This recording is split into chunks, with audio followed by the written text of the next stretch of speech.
Alright, so we're going to take a look at modeling out this stove here. And what I'm going to do, or what I generally like to do, is I'll model the stove in its own environment, and I'll work on the scale and editing it by importing it in and working that way.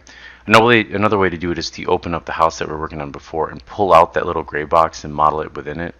Either way works fine. This object is not going to get rigged. So this stove is located at this like bigchill.com, and I have the link pasted in the assignment description.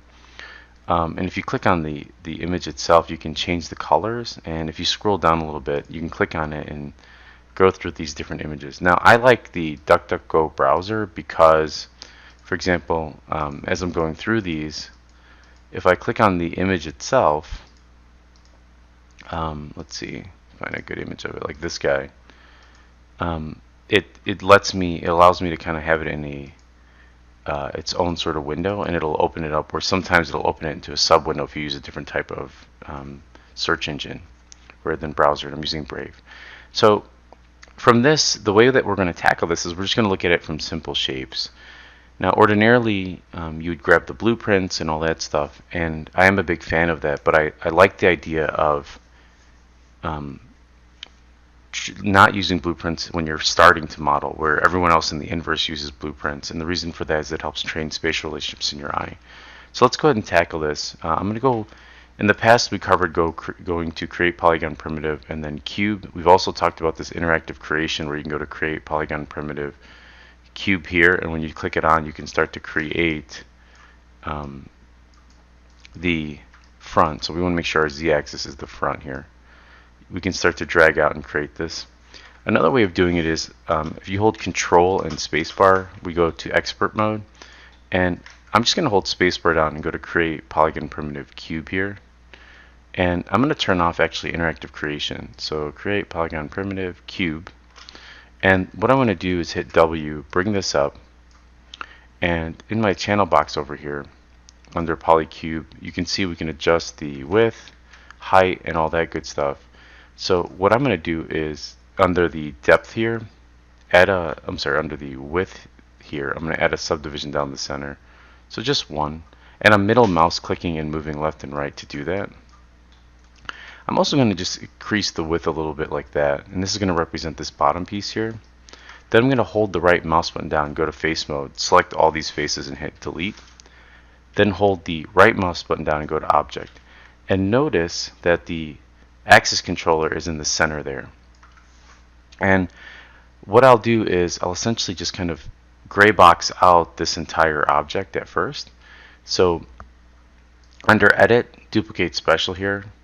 Now notice that these represent X, Y, and Z for scale. So I now have a negative Z, so I want to go with a 1 there. And I want to do something called an instance. And what the instance does is as I duplicate this across, anything I do to the one side, it'll update to the other side. But I want it to be duplicated across the x-axis. So in here I'm going to go to -1, and I'm going to hit apply, and notice that it duplicated it. Now remember that we checked on instance, so I'm going to hit close, and now if I right click and go to vertex mode and I start to adjust this out, you can see that it duplicates this. Alright, so what I'm going to do is select both of these, and notice that from the side view it looks like it's a bit thinner in the front. So I'm just going to right click, go to face mode, and move this up like that. Alright, and let's go ahead and go to let's go to essentially I want to redo that step a couple times. So I want to do one more for the front and then one more for the top. So I'm going to hold shift, drag this up a little bit, hold shift again and drag this up, and then I'm going to hold shift and drag this back, and this is going to be the major component of the oven. So I'm going to go to face mode here, bring this back a little bit.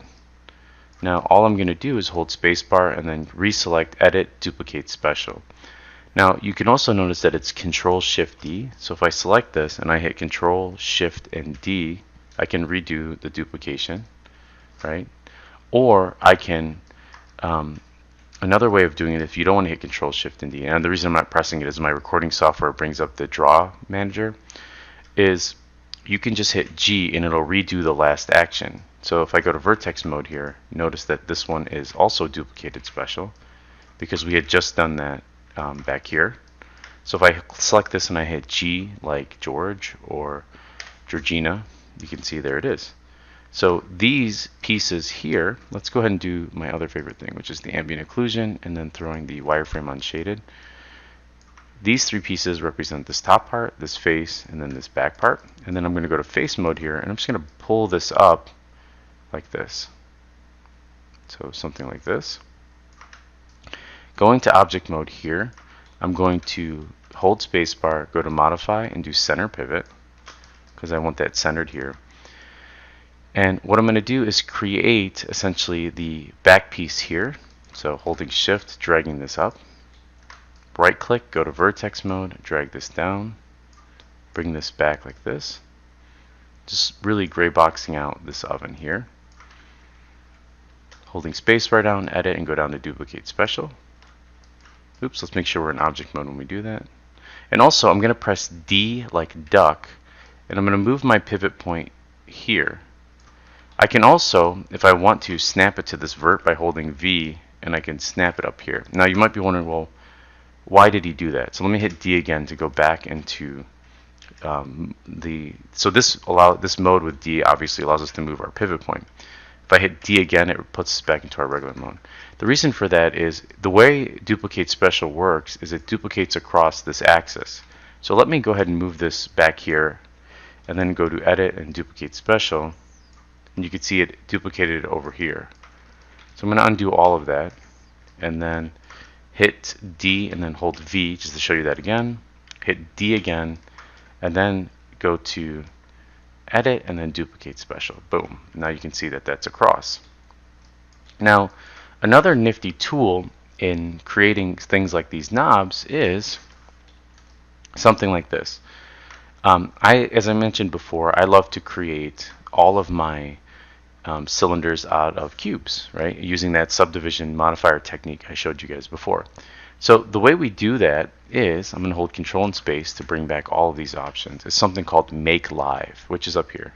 So you see this little horseshoe here? With this on, now I can hold Spacebar, go to Create, Polygon Primitive. Now notice I'm clicking on Interactive Creation first. And the reason for that is I want to be able to draw geometry onto the surface.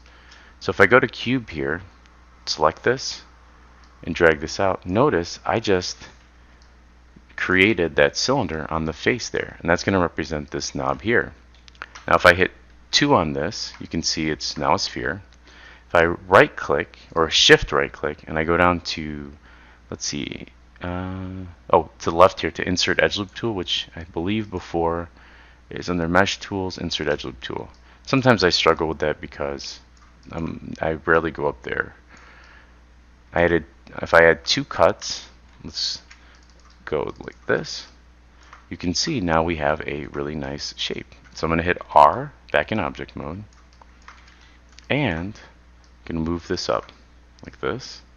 Now you might be wondering, well, how do I get so that it mirrors across, right? Well, here's the trick. I'm going to uncheck Make Live, and if I select this guy and this one and I hold Shift and right click and well, let's do that towards the end actually. Let's create these buttons on one side, flatten them out, and then we'll merge them. So I want to go ahead and convert this guy into geometry because I'm pretty happy with this shape here. So actually, I'll just lie to you. I want it a little more round. So I can go here to modify, convert, and then there's convert subdivision to polygons, but I'm going to open up these options, and I want these to be a polygon count. So number of polygons. And you can see here it says maximum number of polygons, replace, hide, or show. If I just hit convert, you can see, actually let's bring this up a little bit. Let's see, polygon, we've got this. Let's go 10. One might have been too low.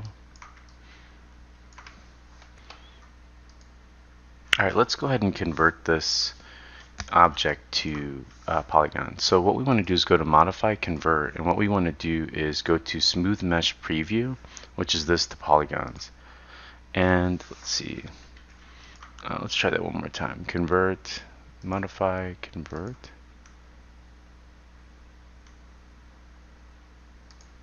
There we go. Smooth mesh preview to polygons. You can see it created a pretty beefy model.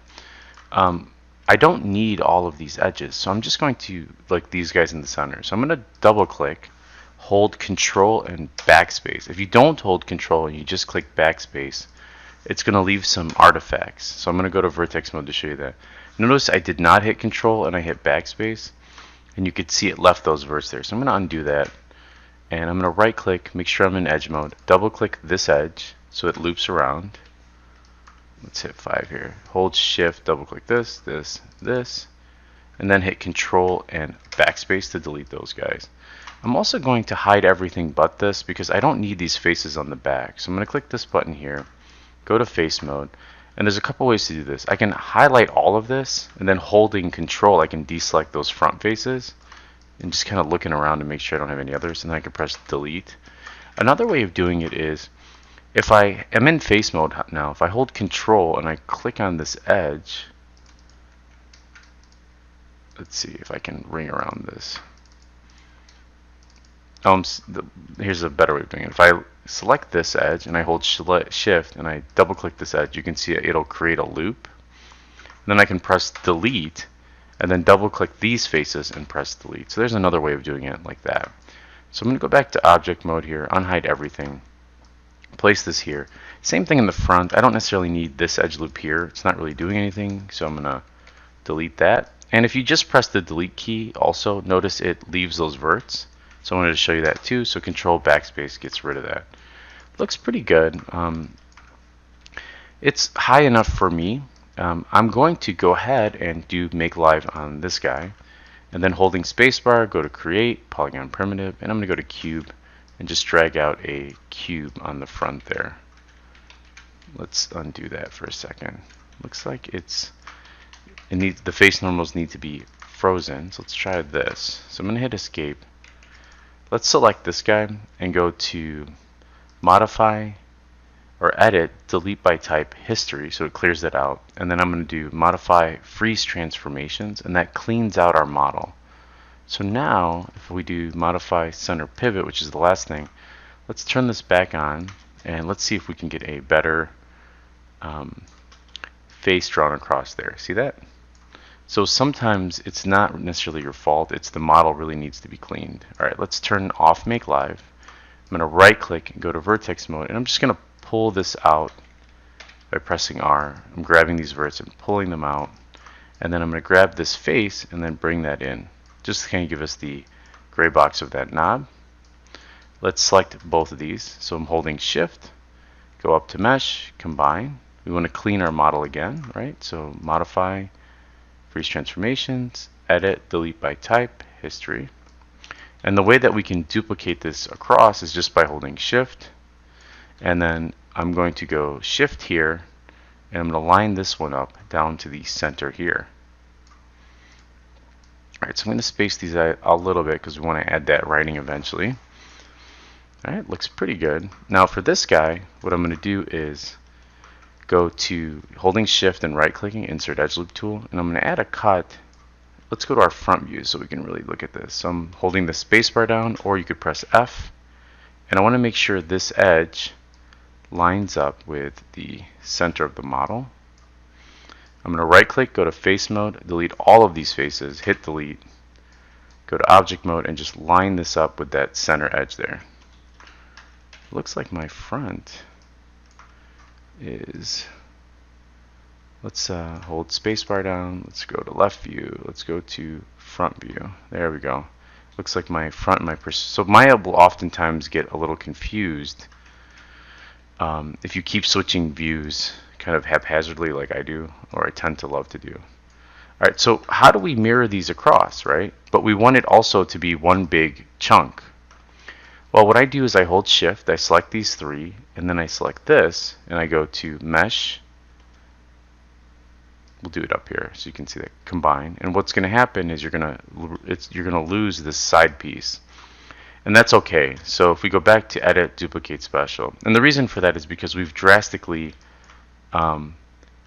altered this piece. Now remember, our other trick is we forgot to place our pivot point in the center, like off to the side here. And another thing is sometimes if you hit Control Z back too far, it removes the material. So there's our Lambert one back. All right, I'm going to hit D and then hit V, and I'm going to drag that up to the corner, hit D like duck again, do edit, and then I'm going to do duplicate special, and there it is. So this video is getting pretty long. It's at 15 minutes. I'm going to pause this one here, and then we'll jump back into modeling the oven.